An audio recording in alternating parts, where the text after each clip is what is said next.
Hey guys, welcome back to my channel. Thank you for being here. I'm sorry, I know I'm a day late with the video. I apologize. This week has been insane just with school activities alone. You know what I mean? So I got stuff written. I've had it written. I'm just trying to get to it. So if you're new here, we talk about witches, their history, witch trials, which is what we're going to be talking about today, is a witch trial. It's actually one of the largest witch trials. Um, and not for the number of people tried, it's actually for the number of executions. So this is a big one. It's in Trier, Germany. But before we get into all that, my name is Brandy, and I do witch history and my makeup at the same time. And that's something that's pretty cool to you. I list below what I use on my face, but normally I don't tell you what I do because I'm telling you a story as I'm putting makeup on my face, basically. So if you want to know what I use, I'll drop it below in the description. And sometimes if I'm wearing a certain brand or something like that, I'll drop that in there too. But other than that, yeah, we just like to sit here and chill and talk about witch history and do makeup. And yeah, it's fun. So if you think that that's pretty cool for you, hit that subscribe button as I'm trying to grow my channel. I would really appreciate it. I hate being one of those people that's like, hey, hit my subscribe button, please. But at the same time, I'm trying to grow. So anyways, let's go ahead and, get this party started, like I always say. So like I said, today we're going over the Trier witch trials of Germany. Okay, they lasted from 1583. Wait, hold up. Yeah, 1583 to 1589. Like it was, a long time of people going around and accusing people of witches. Now, this was considered one of the largest witch trial because of the sheer number of executions that happened, not because of how many people were put on trial. And even then, with this certain witch trial, we don't even know exactly. They say 368, but those are the ones that are recorded.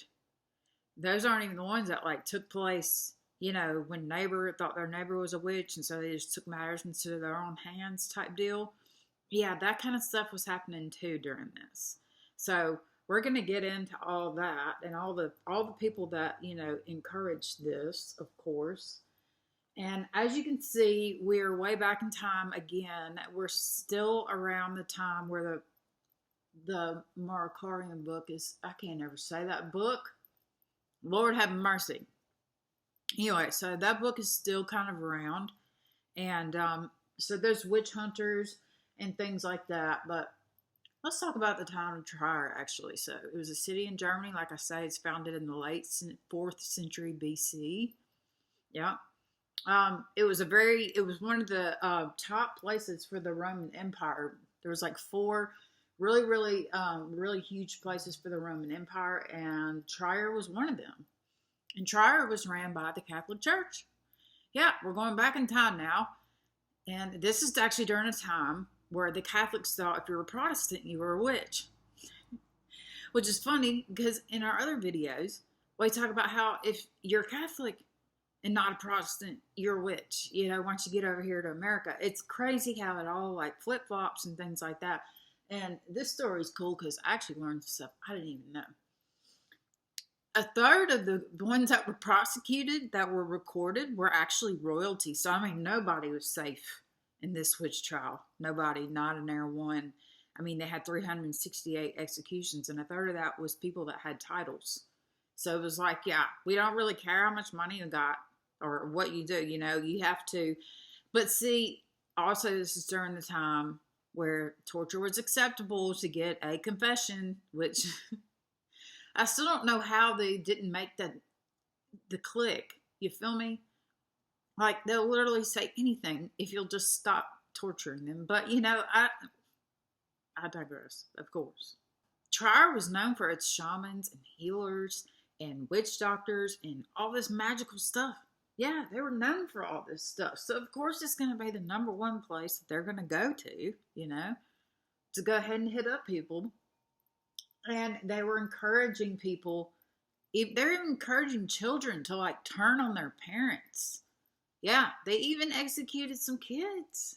Yeah, which will lead to a few other things. But yeah, that's the city of Trier. It has got a dark history, let me tell you. So yeah. So the Pope at that time decides to write a list of all the witches in the county that he knows of in Trier. Okay. Now, guess who picks this list up? Yeah, Henrik Kramer. If y'all don't know who Henrik Kramer is, he's the one that wrote the Maleficarum. I hope I'm saying that in some sort of way, fashion correct. I don't know, but you know, my accent gets in the way. What can I say? He writes this list basically, and then Henrik Kramer gets a hold of it, and then that's how he starts to write the whole Maleficarium book, which he wrote in Germany, as we know. So they, of course, over there in Germany are like, nom, nom, nom, nom, nom, nom, this is great. Like, I'm going to eat all this up. And of course, we all know in that book, he supported torture for witches. He supported them to be put to death. You know, he supported, like, it basically laid out how to be a witch hunter, as we know. And so this is where we have to enter a place in Germany now. This time in Trier, they were having issues. Surprise, surprise.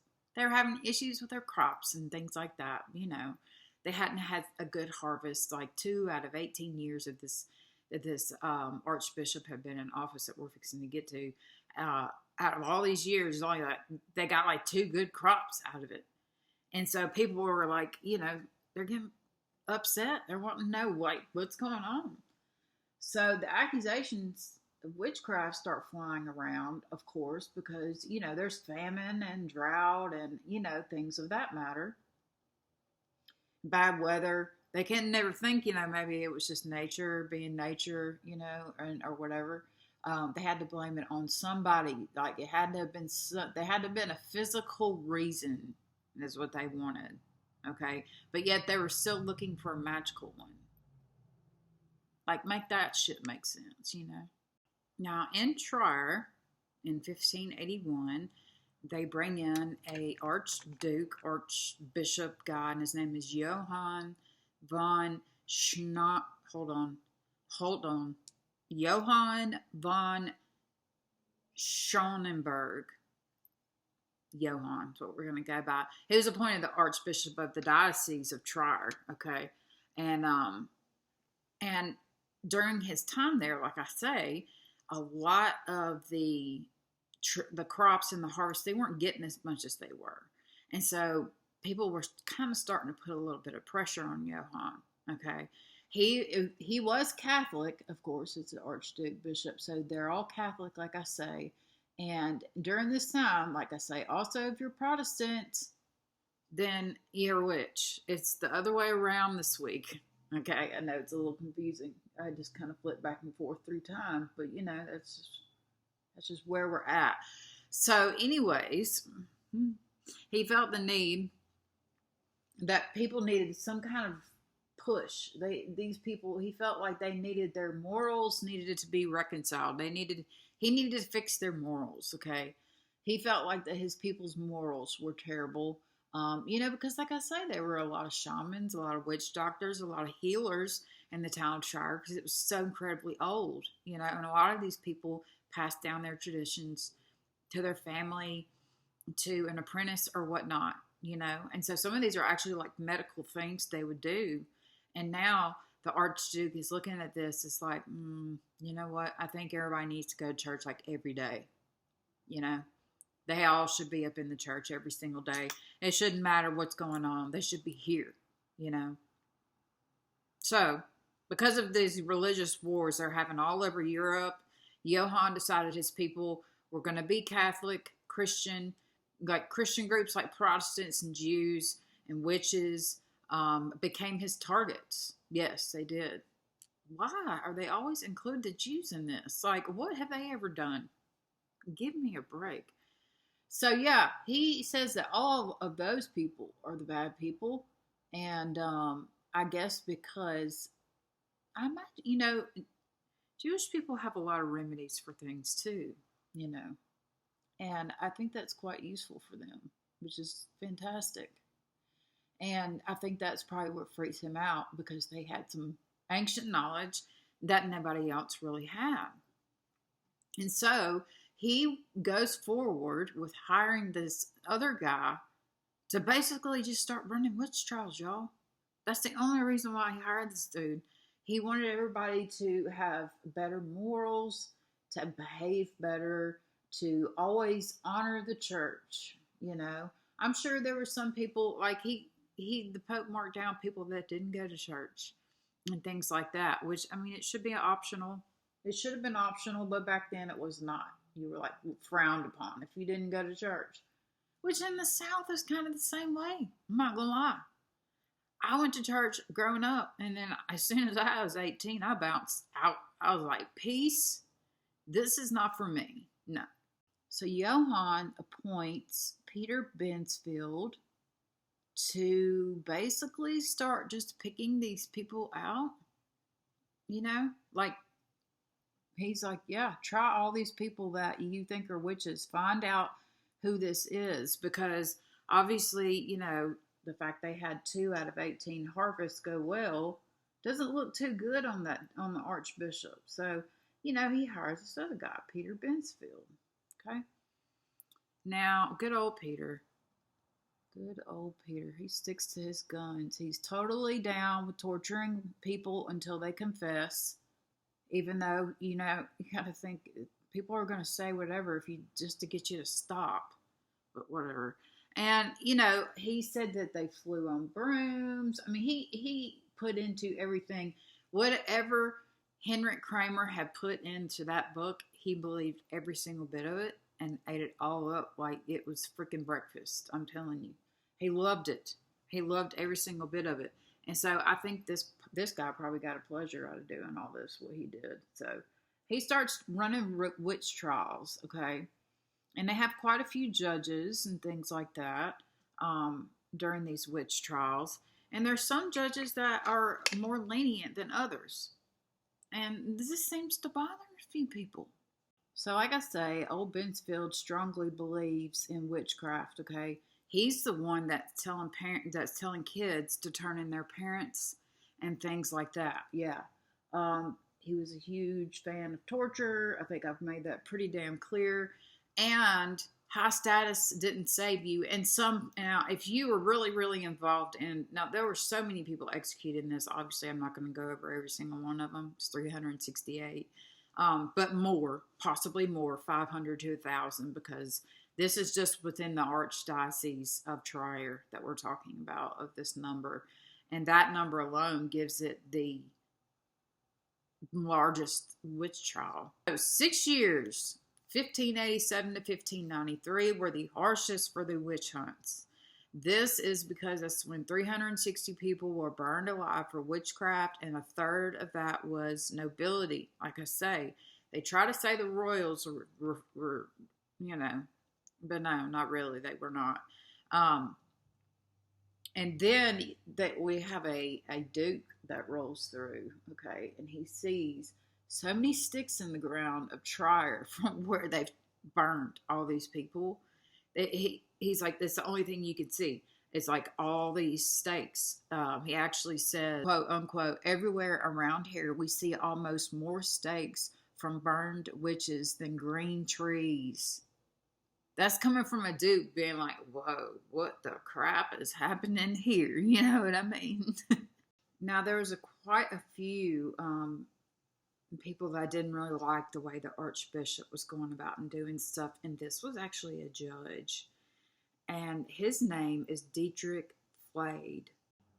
Dietrich Flade was born in 1534. And he died on September 18th of 1589 at the age of 55. He was a chief judge electorate. Like, he was a judge for a lot of these witch trials. And he didn't really understand the need for torture. I think he kind of got the feels, you know, that like torturers, they're going to say whatever you want them to say type deal, you know. I mean, what can you do about that? Not much. But Flay didn't like this. He wasn't a big fan of torturing these people. And then, of course, so he was kind of lenient when it came. If you got him as a judge, you were kind of like hitting the jackpot. I'm not going to lie.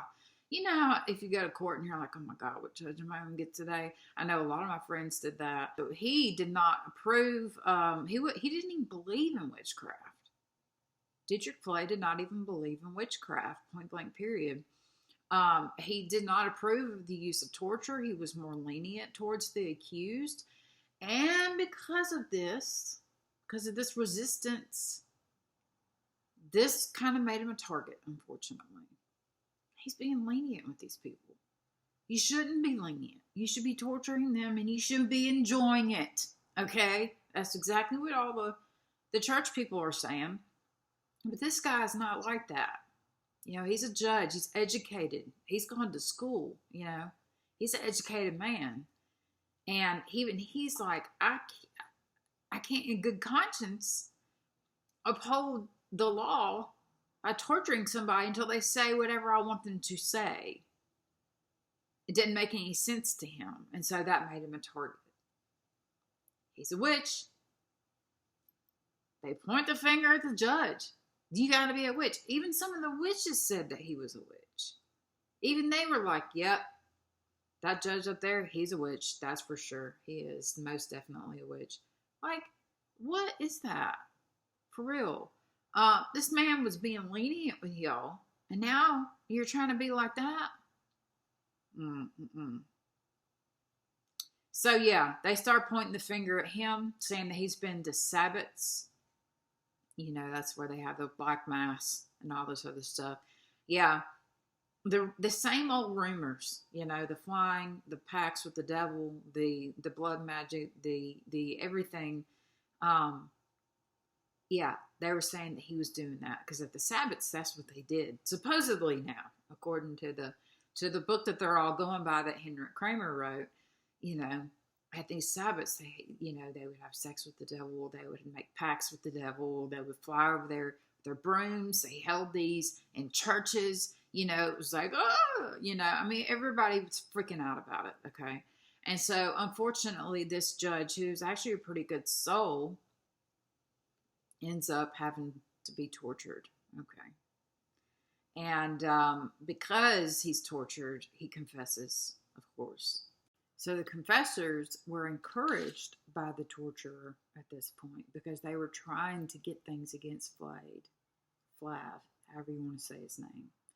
He tries to set his name straight, but by then, people are already saying he's the one that's destroying crops and he's doing some cannibalism.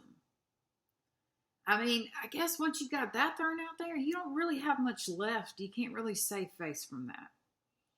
And so they torture him, and after he was arrested in 1589. The trial was a few months later. He tried to defend himself, very much so, but the torture took over, and he confessed. And then he was burned at the stake as a witch.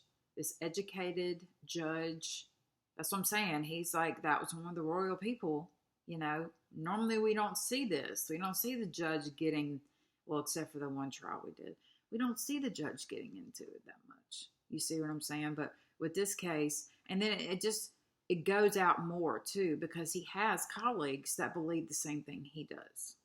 So like I say, Flav had some colleagues that thought the same way he did. You know, felt that witchcraft wasn't real, and that torture was not necessary, and things like that. And his name is Cornelius Loos, and he was a Catholic priest and a theologian, so he had education as well.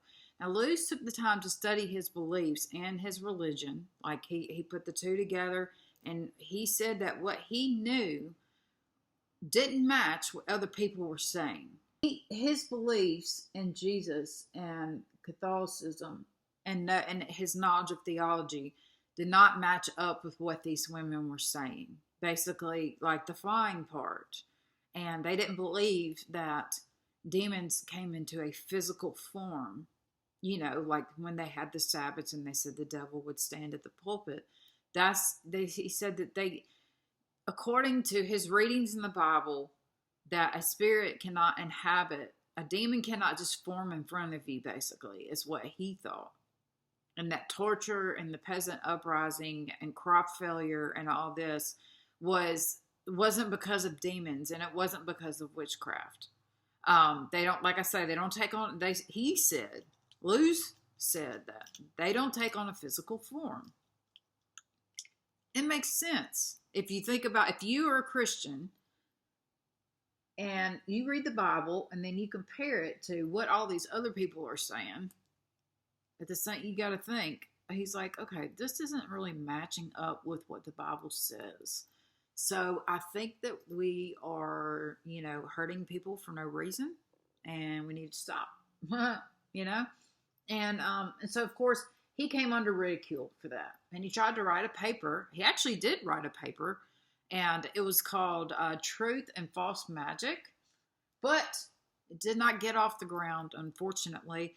And it wasn't until much later, much later, that they actually found this paper, okay? I think there's only one copy, maybe two.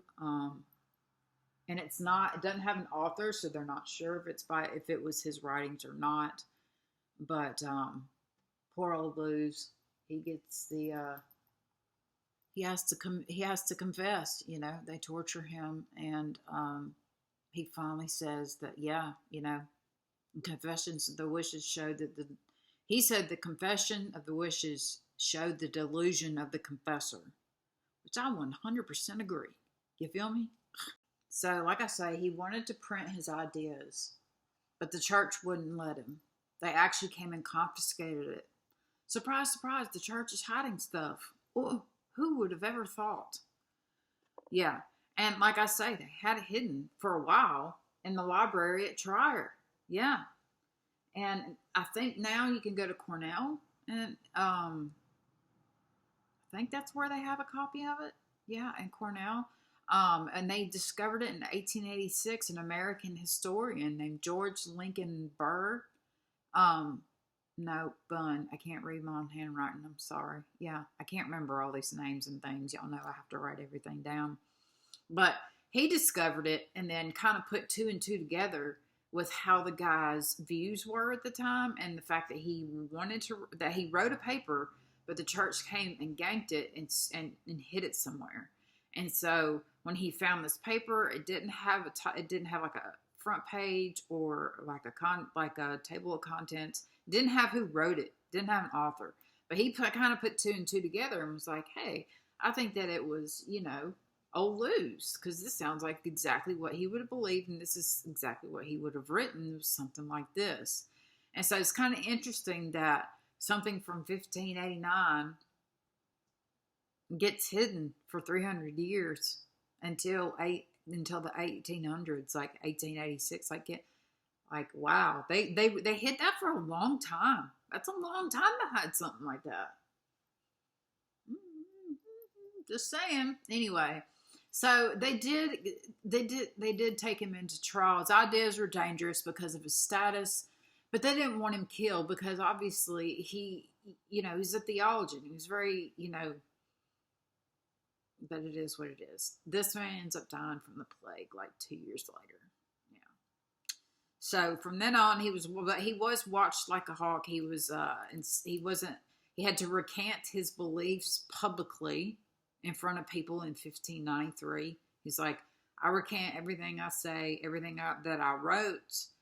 I recant all that. That's not true. He had to say that in front of everybody, which has got to be freaking humiliating. You got to sit there and lie to these people's face and tell them you don't believe that junk. It was released, but people, they watched him like a hawk. They didn't want him writing nothing. They didn't want him saying nothing. They didn't want him doing nothing. And then it was 2 years later that he did die from the plague. So there were a lot of questions flying around about Luz and Vlad's death. People were kind of like, what's going on here? Y'all just killed a judge, and then you went after, a priest, basically. Like, what's up? Then Bensfield, don't forget about old Bensfield. He's the one that started all this madness, okay? Bensfield is put under fire. Peter is. He's like, they're like, okay, well, you know what? If you're actually getting off on this, you must be a witch too, basically. Like, if you feel like that this is the best thing to just, I think people are starting to come into a way of thinking that, you know, we're only confessing because you're hurting us. We're only saying these things to get you to stop. You feel me? And I think that the rest of the people are starting to catch on. So in 1589, Bensfield was printing his Treaty of the Confessions of Witches and Sorcerers. Okay. Now, this book is encouraged denouncement of witches, of course. It encouraged torture, obviously, getting a confession under torture. He was justifying his beliefs, basically. He was justifying everything that he always believed in, you know, that witches were the reason for the season, yo. They were the reason that everything was happening, according to him. Now, Bensfield also wrote something else, okay? Now, I did not know this was written by a person until I found this part out. The 7 deadly sins. Yes, the 7 deadly sins. He wrote them out, and not only that, they have names. I didn't know that. I guess because when in my witchcraft, and I am for everybody's kind of witchcraft. I don't look down on anybody for what they practice or nothing like that. No, I'm not that kind of girl. But I myself don't get too much into the dark stuff. Only because I don't know. I've been in the dark for a long time in my life, and now I'm going to be light. I want to be a light for people. So, anyways, enough about me. These 7 deadly sins that he wrote. I'm sorry, but maybe y'all knew that. I didn't know. I didn't know that he wrote the 7 deadly sins. So anyway, here they are. Lucifer is pride. Mammon is greed. Asmodeus is lust. I'm going to mispronounce these so badly, so I apologize in advance. Asmodeus is lust. I said that one. Leviathan, envy. Beelzebub, gluttony. Satan is wrath. And, okay, here's the big one. Belphegor is sloth. See, who knew they had names? I didn't know they had names. Did y'all know that? I knew the 7 deadly sins. I didn't know where they came from. I thought it came from the Bible, to be honest with you. I ain't even gonna lie. I really did. But no, the 7 deadly sins were written by Peter Bensfield. And yeah, so he was trying to justify his actions. And then we also have one official named Claudius Musel, who had a register of suspects made for him, which had over 6,000 accusations on it from over 300 executions. So the executions, there was over 300. There were so many more accusations. And like I say, from an outsider's point of view, you can look at this and kind of be like, so everybody basically in this town was pointing the finger at each other.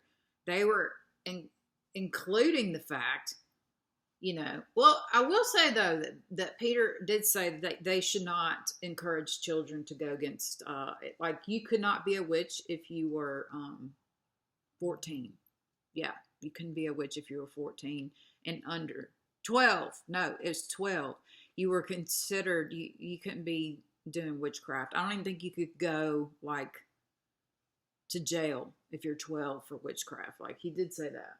So I think that put a lot of more people at ease because they were probably like, why y'all picking on our children, you know, and things like that. And so the death toll of this trial, like I say, is bigger than 368, but that's the number that it was recorded, okay? It was bigger than 368, but that was what was recorded. So unfortunately, we have to know that on the outside that people are going to be looking for different ways to, you know, they're going to take matters into their own hands if they're not living in the diocese, especially if they're living in the outskirts and they think their neighbor's a witch. Well, now they have all the permission in the world to go ahead and take them out. So we don't really know the full number of people, but we do know there were 6,000 accusations, and that's a lot. That's a lot. So in the town of TRIER, men, women, and children alike were put to death for witchcraft that they supposedly did, all based on a book written by a dude that didn't have a handle on things. I'll just say that. Henry Kramer was yeah, we've already talked about him if y'all want to check that video out. But yeah, if you challenged a witch hunter or anything back then, you were considered a witch. And, you know, that's just it. And even in this, it's just a way.